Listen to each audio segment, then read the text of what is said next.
యాజకులారా, మత్తులారా, మీ మత్తును వదిలిపెట్టండి, కన్నీరు విడవండి, ఉపవాసం ఉండండి. మహా గొప్ప ఉపవాస ప్రార్థనా వీరుడైన దైవజనుడు ఒక ఆయన ఉన్నాడు ఆఫ్రికా దేశంలో, కెన్యా ప్రాంతంలో. జకర్యాస్ టామీ ఫామమ్. పేరు చెప్పండి. జకర్యాస్ టామీ ఫామమ్. ఈయన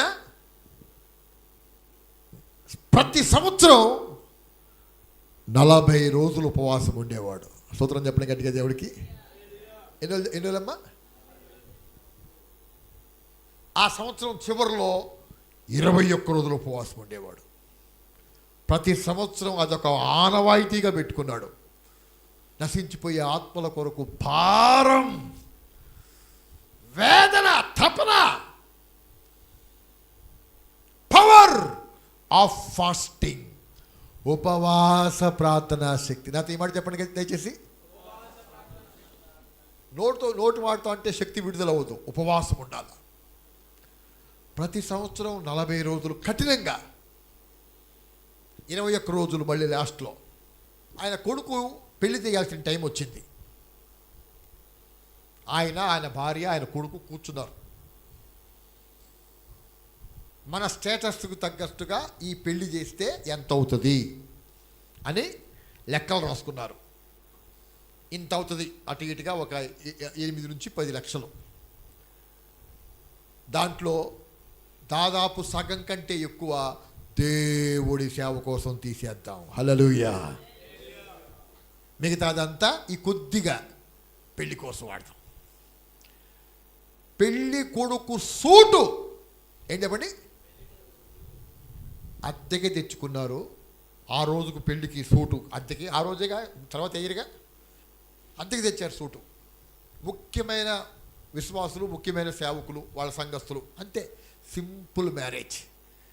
మిగతాదంతా శక్తివంతమైన కరపత్రాలు వేసి ఒక 4-5 లారీలకి కరపత్రాలు. హల్లెలూయా. దేనికి పెట్టాల్సింది? నశించిపోయే ఆత్మల్ని చేరటానికి కరపత్రాలు, పుస్తకాలు, ఇంకా ఆత్మలు రక్షించడానికి, చేరటానికి వేటికి ఎక్విప్మెంట్ కావాలో పెళ్లిలో నుంచి తీసి సింపుల్గా పెళ్లి చేశాడు కొడుక్కి. ఎలా చెప్పండి? ఎలాగా? చాలా సాధారణంగా. స్తోత్రం చెప్పండి గట్టిగా దేవుడికి. ఆత్మల భారమున్న సేవకుడు. అందరూ చెప్పండి. ఇప్పుడు ఆస్తుల భారమున్న సేవకులు ఎక్కువైపోయారు. ఏ భారం చెప్పండి? అందరూ చెప్పాలి. ఏంటది? ఆత్మల భారం అంటున్నారు. ఆత్మల భారం ఎగిరిపోతుంది. ఏమొస్తుంది? మరి ఈ స్థలాలు ఎందుకు, ఈ పొలాలు ఎందుకు, ఈ డబ్బులేంటి, వెనకేయటం ఏంటంటే దేవుడిచ్చాడు, దేవుడు ఆశీర్వాదం.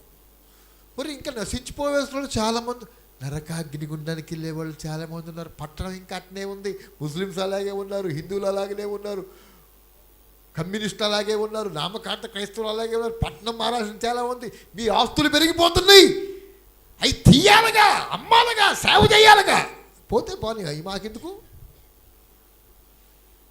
ఇప్పుడు హిందువుల దగ్గరికి, ముస్లింల దగ్గరికి, క్రీస్తు తెలియని వాళ్ళ దగ్గరికి వెళ్తే రిస్క్ ఫేస్ చేయాలా, అరెస్టులు అవ్వాలా, పౌల్లాగా, పేతురులాగా చెరసాల్లో ఉండాలా. ఇదంతా ఎందుకు? ఉన్న డబ్బులతోటి పెట్టుబడి పెట్టి 100 సంఘాలు చీల్చేస్తే ఆడ సంఘాలు వీక్ అవుతాయి, ఈడ సంఘం స్ట్రాంగ్ అయితే. ఈడ సంఘం పెరగాలంటే కొన్ని 100 సంఘాలు చీలిపోవాలా. దరిద్రం పట్టింది సేవకులకి, కార్పొరేట్ పాస్టర్లకి దరిద్రం పట్టింది. చేస్తుంది దేవుడి సేవ, వాస్తవానికి దేవుడి సేవ కాదు అది. ఏం సేవ అది? దెయ్యం సేవ, సైతాన్ సేవ. ప్రియమైన సేవకులారా, నేను ఎందుకు ఈ మాట చెప్తానంటే, ఇప్పుడు సేవ ఎట్ట తయారైందంటే, ఆయన చూసేవా, నిన్నగాక మొన్న వచ్చాడు, బైక్ కొన్నాడు, చర్చి కట్టాడు, ఇల్లు కట్టుకున్నాడు, అట్టుండాలి సేవ. బైక్ కొనటానిక, ఇల్లు కొట్టడానిక, చర్చి కట్టానిక దేవుడు పిలిచింది? ఎన్ని ఆత్మలు సంపాదించాడు, సేవ కోసం ఎంత కష్టపడ్డాడు,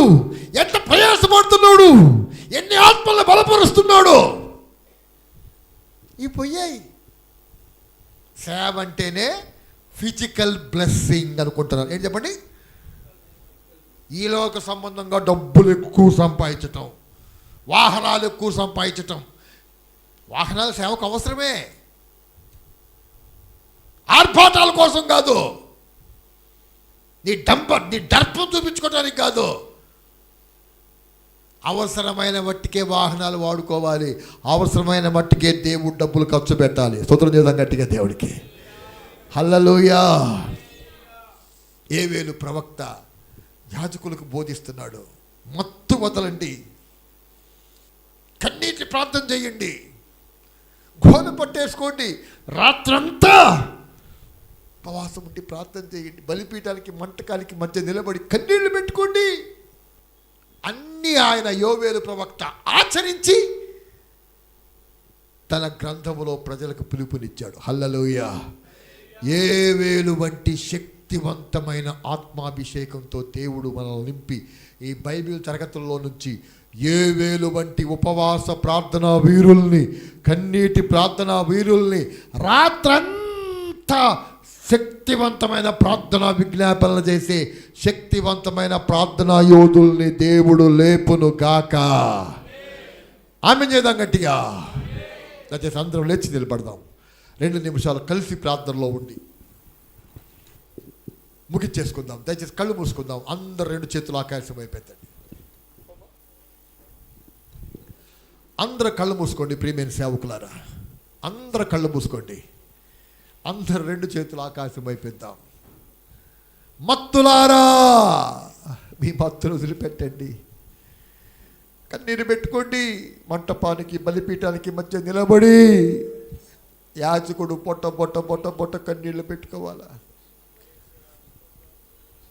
నశించిపోయే నీ గ్రామం గురించి, నశించిపోతున్న నీ గ్రామంలో పురుషులు స్త్రీల గురించి, బాయ్స్ గర్ల్స్ గురించి నీకు భారం లేదా? ప్రియమైన తమ్ముడు, ప్రియమైన సేవకుడా, చెల్లి, కుమార్తె, నువ్వు అనుకుంటున్నావు వాళ్ళు మారండి, వాళ్ళతోటి మనకి నో, నువ్వు ముందు మారు. నీ హృదయంలోకి తీసుకోవాలనే నీ గ్రామంలో ఉన్న 5-6 వేల ఆత్మలు యేసు రక్తములో తడబడాలా, దేవుడి ఆత్మతో నింపబడాలా. అది నీ ప్రార్థన కావాలా, అది నీ విజ్ఞాపన కావాలా, నీ ప్రార్థన మంట అదే అవ్వాలా. అప్పుడు దేవుడు కార్యం చేస్తాడు, అప్పుడు దేవుడు కార్యం చేస్తాడు. అసలు నీ ఆశ లేదు, నీకు అసలు ఆశ ఉండటల్లా. నీ అవిశ్వాసం, నీ అల్ప విశ్వాసం. No no no no no. చెప్పు చెప్పు చెప్పమ్మా, చెప్పు చెల్లి, కుమార్తె, చెప్పు. నీ గ్రామంలో కనీసం 5-6 వేల ఆత్మలు ఉంటాయి. అందరినీ నాకు అప్పగించయ్యా. నా గ్రామంలో ఉన్న యవనస్తులందరినీ నాకు అప్పగించయ్యా. నా గ్రామంలో ఉన్న యంగ్స్టర్స్, బాయ్స్, గర్ల్స్, నీ రక్తంలో వాళ్ళని కడుగయ్యా, నీ ఆత్మతో వాళ్ళని నింపయ్యా. వాళ్ళ ఆత్మలో రక్షించడానికే నన్ను సేవకుడుగా పంపించావు, నన్ను సేవకురాలుగా పంపించావు. మార్చు వాళ్ళని, ఎదురాడే వాళ్ళని మార్చు, నీ నామాన్ని దూషించే వాళ్ళని మార్చు, నీ నామానికి వ్యతిరేకంగా లేచే వాళ్ళని మార్చు. యోవేలు చెప్పినట్టు స్పిరిట్ ఆఫ్ ద లార్డ్, దేవుడి ఆత్మ వాళ్ళని తాకునుగాక, దేవుడి ఆత్మ వాళ్ళని తాకునుగాక.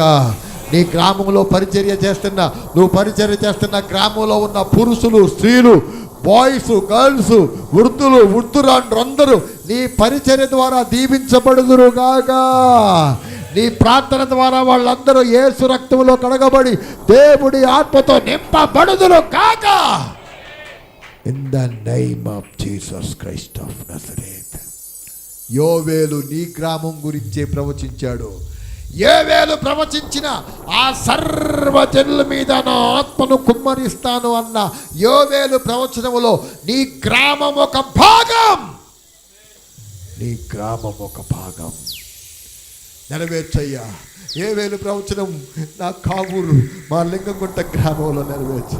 యోవేలు ప్రవచనం మా చిలకలూరుపేట పట్టణంలో నెరవేర్చయ్యా. చిలకలూరుపేట పట్టణంలో 150,000 మంది దాకా ఉన్నారు. చాలా మందికి మారు మనసు లేదయ్యా. దాదాపు 90% మంది ఇంకా మారు మనసు లేకుండానే ఉన్నారు, నీ రక్తంలో కడగబడకుండానే ఉన్నారు, నీ రక్తాన్ని తోసేసి వాళ్ళగా ఉన్నారయ్యా, నీ ఆత్మను తృణీకరించే వాళ్ళలాగే ఉన్నారు. చిలకలూరుపేట పరిసర ప్రాంతాల్లో గ్రామాలు 90% నరకానికి వెళ్తున్నాయ్యా.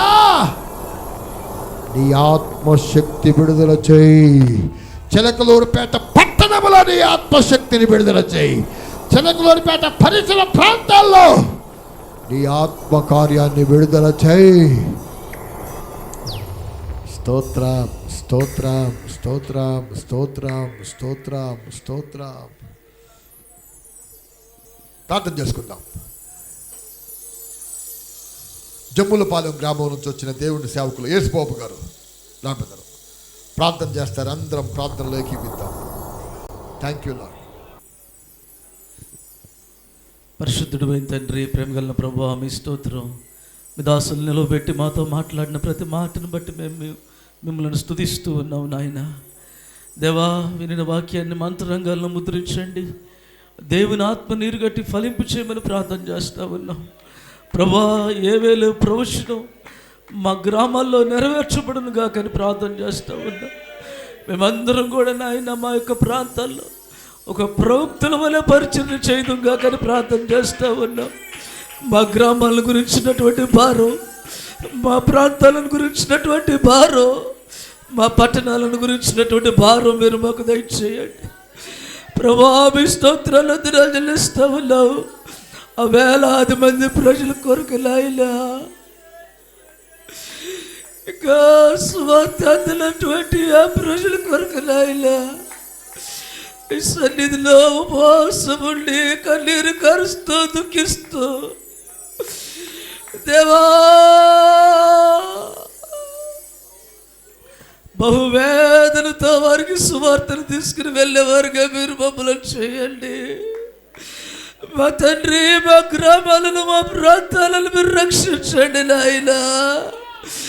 ఈ చివరి దినాల్లో ఒక గొప్ప ఉద్యమాన్ని మా గ్రామాల్లో, మా ప్రాంతాల్లో, మా పట్టణాల్లో, మా రాష్ట్రంలో, యావత్ భారతదేశంలో, ప్రపంచ దేశాల్లో మేము అనుభవించుదుము గాక.